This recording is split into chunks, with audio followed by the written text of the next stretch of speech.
Okay, so can everyone see this all right? Okay, so thank you very much. Do you want me to introduce you and tell everybody that, you know, your name's Tom Buckley and you're from Sheffield and this paper's going to be a magical paper on retail? I just prefer to get straight into it, you know, clearly. But yeah, no. So, sorry.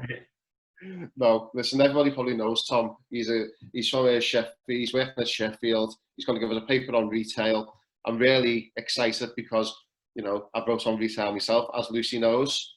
And Tom, the floor's yours. Oh, sorry, questions. We'll have a Q&A at the end. Put the questions in the chat and I'll make an order, running order, so you can all have time to address your questions to Tom directly. Is that okay?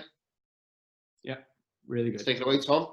So thank you very much, Nick, and thank you for everyone for attending. I know it's a very busy time of year for everyone, and it's been a stressful 6 to 8 months for everyone. So giving the time to attend is really appreciated. That being said, any complaints or refunds, please direct those towards Nick and he'll deal with them.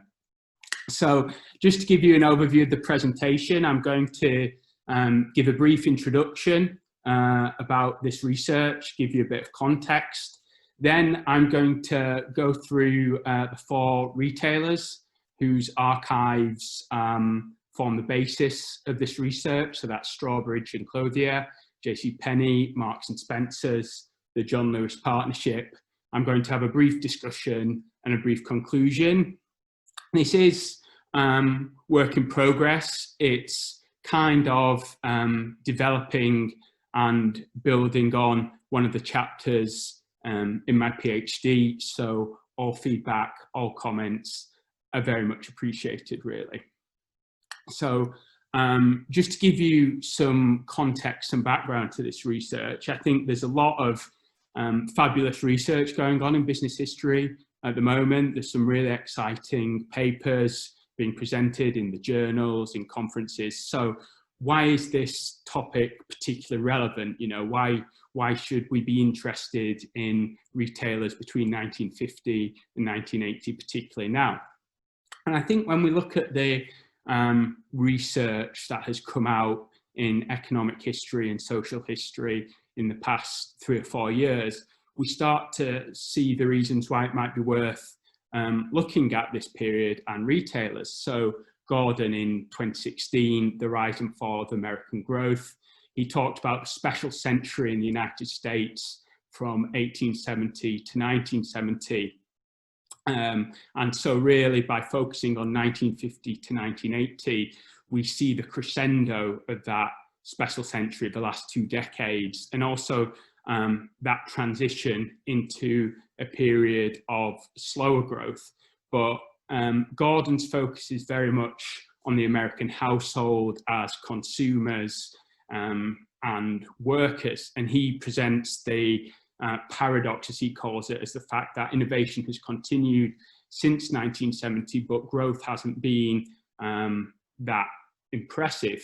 I think the paradox in this context is interesting in that it's the last 2 decades of that period of growth in the United States, but it's also a time at which other countries are catching up to the United States. So the United States is still the leading economy. So we've got this last 2 decades and then a decade of slowing growth, but also other countries are still catching up to the United States.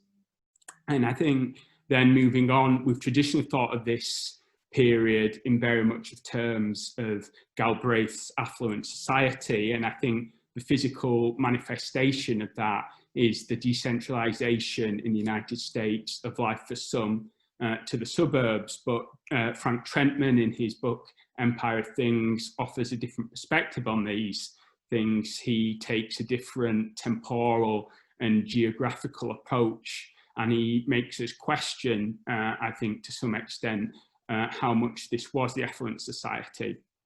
And then Peter Scott and James Walker have qualified the depiction of the 1950s as an era of affluence for the working classes in the United Kingdom. So I think this research makes us question and rethink what we know about the golden age or the 30 glorious years. I'll spare people my French accent on that. And so why should we investigate it, and how am I investigating it? So in order to look at this again, what I've tried to do is focus on the strategy of retail organisations and ask the questions: how did this develop over the 30-year period, and why did retail organisations take the strategic decisions that they did? And I think there are two parts that make this question relevant to that context and the background I've just talked about. The first is the retailers, in that when we look at United States economic and business history, we really get a sense of the centrality of retail organisations, whether it be mail order firms or urban department stores. I hinted at that with Gordon, but when we think about Chandler as well, his chapter on Sears Roebuck, when we think of Lamoureux, Raff and Temmins' 2004 article in American Historical Review, again, we get a sense that retailers are really important to United States business and economic history. And I think that when we switch that to the UK, we get slightly less of that importance of retailers. Much more central is the international companies, NMEs, and finance companies as well. So I think it's quite interesting then to look at retailers in that context. And I think that the strategic decisions of a strategy gives us quite a holistic overview as the organisation as a whole, rather than just focusing on a specific function such as HR or marketing or supply chain. So I think the strategy really allows us to speak and see the organisation as a whole in its environment. So to answer this question, I use archival evidence from department and chain stores operating in the United Kingdom, Marks and Spencer's and John Lewis Partnership, and in the US, the department store Strawbridge and Clothier and JCPenney. Just to, for clarity's sake, I define strategy using the Oxford English Dictionary as the art or practice of planning the future direction or outcome of something, the formulation or implementation of a plan, scheme or course of action, especially of a long-term or ambitious nature. Often I put this quote up with students alongside other definitions of strategy. They never pick this strategy, this definition of strategy. They always pick Porter's of strategy as choosing what not to do. They choose a negative definition, which I always think is quite interesting. But the reason I've chosen this definition, and this definition is useful for our purposes, will hopefully become clear. So moving on to the first organisation I want to consider, Strawbridge and Clothier. It's a Philadelphia department store founded in 1868 by two Quakers, Justus Strawbridge and Isaac Clothier. The growth and expansion of the company is dealt with in two company histories. The first one by Leaf is for the centenary, so 1868 to 1968, and it's a pretty standard company history. Really, it's as you would expect. If you started reading it, you would feel very comfortable with the type of company history that it is. Veal, on the other hand, is really quite unique in that it's a year-by-year account of the 70s, so from 1970 to 1980. It's written in the present tense, but with the benefit of hindsight. So it's almost like you're dealing with an unreliable narrator. There's stuff in there that he doesn't quite cover that you can see from the archival documents as well. So it really is quite an interesting company history. I haven't come across one like it. And Strawbridge and Clothier also feature quite centrally in Stephanie Dyer's 2000 PhD thesis, which is an excellent account of retail decentralization in the Philadelphia region. So when we're thinking back to the big context that I put up at the start about why we're interested in these companies, I think the fact that Strawbridge and Clothier, if the move to the suburbs and decentralization was a manifestation of Galbraith's affluent society, then studying Strawbridge and Clothier really speaks to that. So Strawbridge and Clothier, they develop very much on the site on which they're founded, on Market and 8th Street. The line is, in every decade, a substantial acquisition was made. And so really they grow by concentrating on this site. But then in the 1930s, they moved to the suburbs. So in the interwar period, they opened their first suburban store in Ardmore, and then in September 1931, a second store is opened in Jenkintown. At the same time, they are reworking, or they are working on the main store in Philadelphia.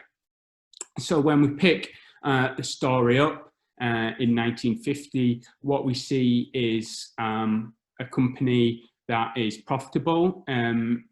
Operating profit as a percentage of net sales is 8%. Total expenses are about 28.5%, and the gross margin is 36.5% of net sales. What we see over this decade is a decline in the operating profit from 8% to 3.2%. We see an increase in the total expenses from 28.5% to about 32.5%, 32.7% of net sales, and we see a decline in the gross margin. And when we put that against the industry as a whole, we see actually convergence. So here I've plotted the same data against the Harvard Bureau of Business Research department store, so department store operating data from the United States and Canada. And we see that although in 1950, Strawbridge and Clothier has a higher operating profit as a percentage of sales than the rest of the department store industry, that converges over the decade. And also we see at the top here, total expenses rising. And one of the reasons we can account for that is the operation of the Philadelphia main store.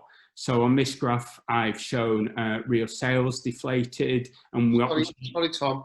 Sorry. I don't mean to interrupt. Are you meant to be sharing the slideshow? Yeah, are you not getting that? No, sorry. Oh. I thought you were just going off the cuff. Oh, no, sorry. Yeah, just share the screen. Thanks for interrupting. Sorry. Go on, I'll mute myself again. I might have to leave because it's not letting me share the screen. It's okay. I thought you were doing a great job without the slides, to be honest with you. So I think you. Is it making sense? It is up until you start telling me about figures being 28.5% of something else and 8% of something else. But that, I get the basic gist of where you're going with it anyway. But I'm okay with just to go without the slides personally. But your call. Okay. The thing is that as I'm host, I'd have to leave and come back in order to share my screen. But let's see if I can try it again.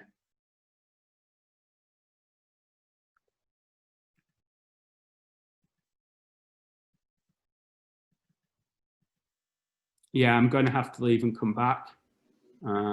Just continue without the slides. Is that okay? Yeah, you're doing. Yes, I agree. You're doing great as it is, and you can do a mime of the figures. Yeah. You get a flip chart paper and just write the digits behind you. Yeah, I know. I need flip chart paper. But if you were to see my, the slide that I'm presenting, what you would see is a decline in the real sales of the Philadelphia main store. So that store on Market Street and 8th Street, and a rise in the total expenses, which leads to a operating profit. So the story here is that it's the main central department store which is really acting as an anchor on the operating performance of the company as a whole.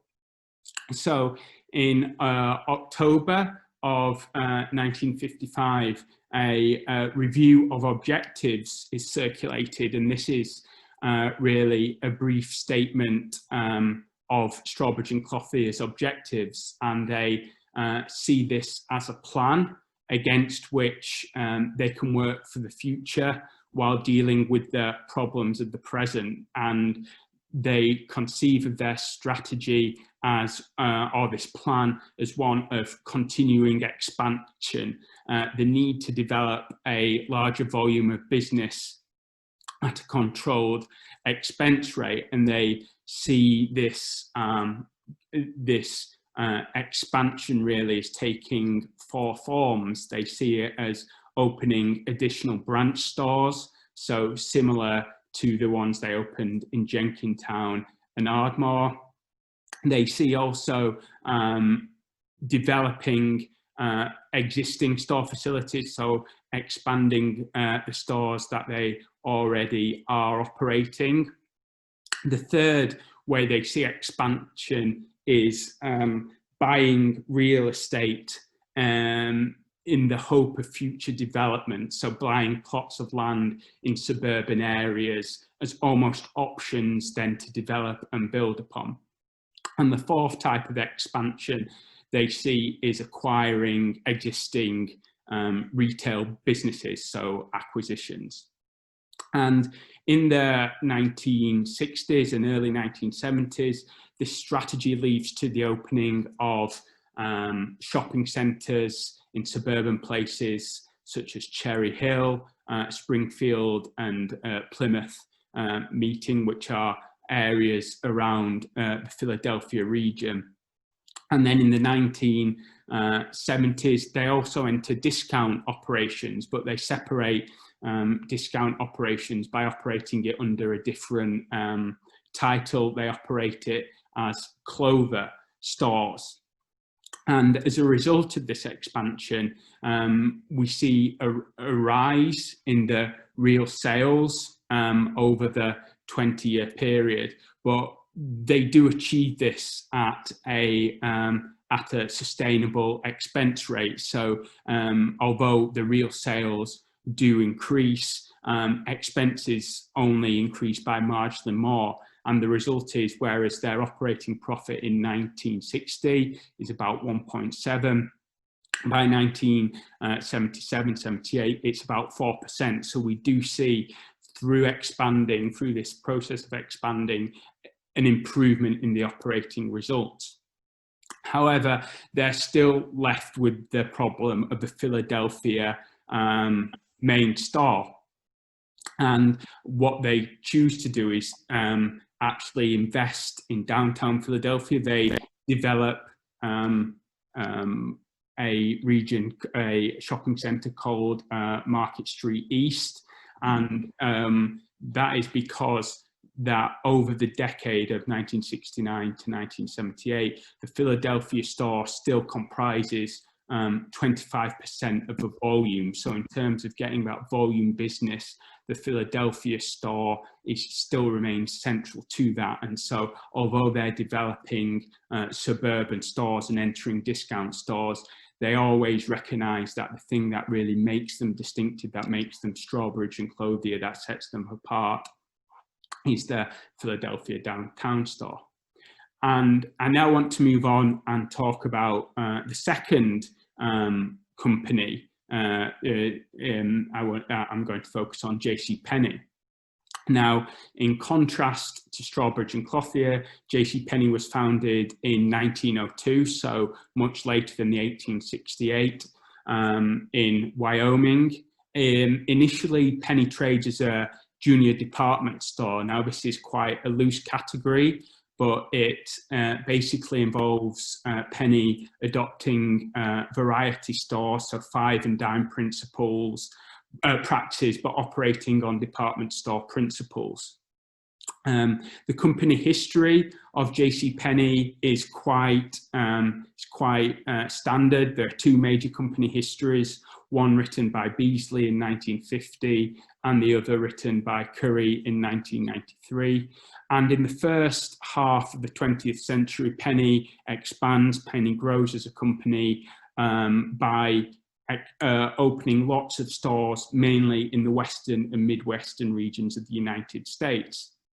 And by 1950, there are approximately 1,612 Penny stores, and the general perception of Penny as a company is captured in this image of a hometown store. So it's Penny as a company sells and trades and things which American families tend to wear and use in their household. So it tends to be good quality.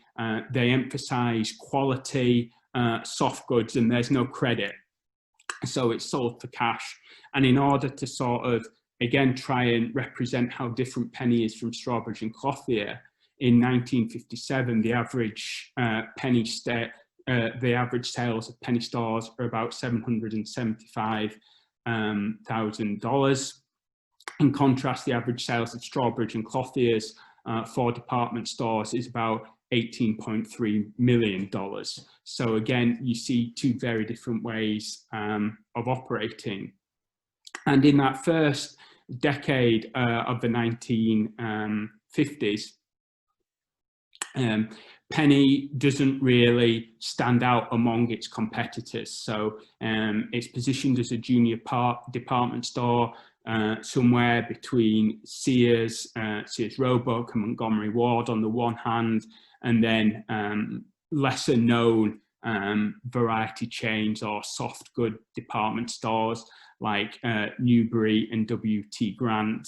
And really, it's quite indistinguishable from the rest of these companies. But in 1957, Mill Batten, who is a senior manager at Penny, submits the Batten memo, and he focuses on three areas that, based on his study of the company, are vitally important for growth. And these three areas are to reevaluate and define the personality or merchandising character of the company. They need to establish long-range planning as an integral part of the company's operation. And they try to ensure that company policies are consistent with the company's merchandising character. And this really transforms the company. So we see no longer selling soft goods for cash. Instead, credit is accepted. Hard goods are sold, such as dishwashers and other appliances, refrigerators, washing machines, for credit. And we see a move towards much larger stores in suburban malls. And the changing nature of the company is really captured in the changing asset base and the growth of the assets of the company. So from about total assets being about $400 million in 1957, by 1976, that is about $4.9 billion. So we see a rapid transformation, or a huge transformation in the total assets. But as much as the assets grow, they grow faster than the sales, and that's really the main problem. So when we look at both the sales and the real sales, we see that the assets grow much quicker than these, and as a result we see a declining return on equity, we see declining return on assets, and we see declining return on capital employed.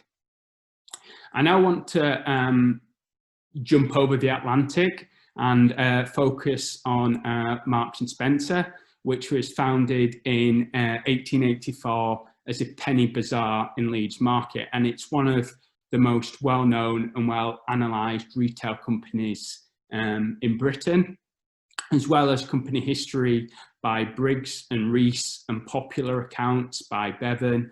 We have autobiographies by leading managers and executives, as well as excellent scholarly analyses of the company as well. And when we look at this literature, specifically on Marks and Spencer's, what we see is that the post-war period was seen as the second great phase of development in the history of the company. It's described as a golden decade of profitability and expansion. And the stores become the leading stores in many British towns and cities, but they do so by moving away from their interwar niche, where they were a limited price variety chain, and offer more exclusive goods at higher prices.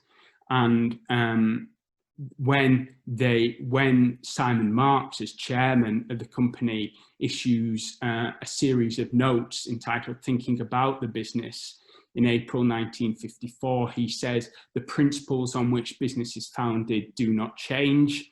The ideas have been expanded to conform with changing requirements of the public. And his notes are meant to stimulate discussion among managers and among staff. The importance of this document, I think, is attested to by the fact that it's recirculated in 1963, and again, it's reissued in 1979 as well. And in the document Thinking About the Business, Simon Marks notes that there are 5 factors that have influenced the character of the business: the store modernisation, the range of goods that the company offers, the study of goods that the public wants, the confidence and goodwill of the public, and also the staff that they employ in Marks and Spencer. And I think that this is relevant because a lot of the studies focus on Marks and Spencer's external relations with suppliers. And that's really important because it's an important way of how the company competes and of understanding the company. But just by focusing on the networks and the relationship that the company builds up with suppliers, we can lose sight of the focal firm being Marks and Spencer's. And the operating results and the financial performance, when we look at the archival data, they really do attest to this golden era of profitability that a lot of the literature talks about.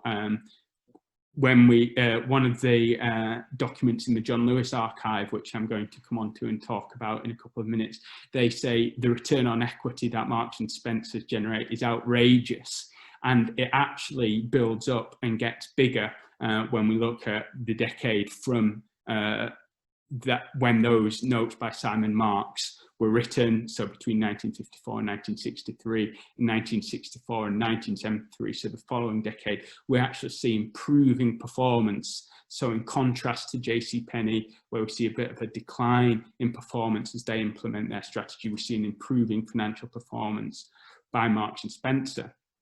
And this strategy is really underpinned by an exercise that is called Operation Simplification, which is a determined effort to get rid of wasteful practices. And this is launched in 1955. And as a result, we see an absolute decline in the total expenses, and a decline in expenses relative to sales as well. And in an attempt to repeat this, in 1973, a campaign, Good Housekeeping, is launched as well. But the exercise in 1973 doesn't have the same, or we don't see the same effects on the operating results and on the performance of Marks and Spencer's that we do with Operation Simplification in the 1950s. The final company I want to talk about is John Lewis, which began trading on Oxford Street in 1864. So it's just the oldest of the 4 companies that we're considering today, and that site remains the site of the John Lewis department store. It is the son, Speddon Lewis, who enters the business in 1904, who founds the partnership at Peter Jones, so a store that is acquired in 1906, and the partnership initially just runs at Peter Jones, and then when in 1928 Speddon becomes majority owner of both John Lewis and Peter Jones, the partnership is created through an irrevocable settlement in trust. During the interwar period, the partnership expands through the acquisition of Jessop's in Nottingham, a store in Weston-super-Mare, the acquisition of Knight and Lee in Southsea, and acquiring a controlling interest of a department store in Southampton. And this is important because it gives the partnership the confidence that they can operate department stores dispersed throughout Britain on this small scale. And then in 1940, the opportunity arises to acquire the Selfridge Provincial Store Group, which is rechristened the Suburban Provincial Stores when it becomes part of the partnership. And that is acquired in February 1940 for the price then of £30,000. And this expands the partnership by a further 15 stores. And it means that at the end of the Second World War, that the partnership has a sufficient base on which to build the department store trade. The partnership enters the 1950s in much the worst condition of all the four retailers that are considered here. The main store on Oxford Street is bombed, and with this crippled flagship store, the partnership has to slowly rebuild through the 1950s, and then through the 1960s and the 1970s, we see much stronger performance in terms of operating profit. And what's interesting about the partnership strategy is, whereas I've talked about the objectives that were issued in 1955 for Strawbridge and Clothier, the Batten Memo for JCPenney, and Simon Mark's notes, the partnership doesn't necessarily have a strategy document like this as such. Rather, what it has is a retrospective document written in 1969 called the Partnership's Strength, which tries to bring together all the policies that have led to the improved performance of the company throughout the 1950s, 60s and 70s. And this is very much around making the partnership stores a cohesive group, investing in these stores, giving emphasis to selling as well, and offering better value than their competitors. So just to discuss what I've talked about a little bit before offering some tentative conclusions, it's hard not to conclude that the strategies that each of these four retailers pursue, the paths they've taken, were rewarding and were successful. However, I think the relative success is the extent to which these organisations nurture and develop what initially had made them unique, what had initially allowed them to be distinctive in the market, and construct a retail proposition that really spoke to the changing customer demands. But when we think about this relative success, I think the counterfactual matters, and what other alternatives, what other paths were available. And this might sound a bit abstract, so I'll try and relate it to the organisations. So Strawbridge and Clothier are a subject of an acquisition bid in the 1980s by Baron Capital, so a capital group, and they criticised the management of that firm for not expanding the department stores in the 1970s fast enough, which have allowed another Philadelphia department store to steal market share effectively. For JCPenney seemed to do everything all at once. So they introduced credit, they moved to suburban malls, they have larger stores, larger stores rather. And so it's hard to know what the alternatives here, unless we think that actually maybe they should do less, maybe they should have actually been less radical and tried to preserve some of what it was that had contributed initially to their success. I also think timing is important for the Penny Company, in that the Batten Memo that transforms the company, the strategy that sets the direction, is written in 1957. Kresge which ultimately develops Kmart, the discount stores. They developed that format in the early 1960s, so 4 or 5 years later. Now, that might not seem like a lot, but having that extra time really might have made a difference as an alternative. Did Penny need to go as far and as fast when they did and as they did? For Marks and Spencer, really, what were the alternatives? That's a difficult one to think about, given the success that they have. But we have to think about what were the options in the early 1950s for that company. They could have tried to maintain being a cheap store, being one of the cheapest stores in town. They don't. They do transition to higher price points, to higher quality, to more merchandise, and that ultimately leads to this great success. And for the partnership, what's the counterfactual there? What are the other alternatives? They actually entertain the idea of entering discount retailing in the UK. They entertain the prospect of opening a different type of department store. They call it a semi-department store.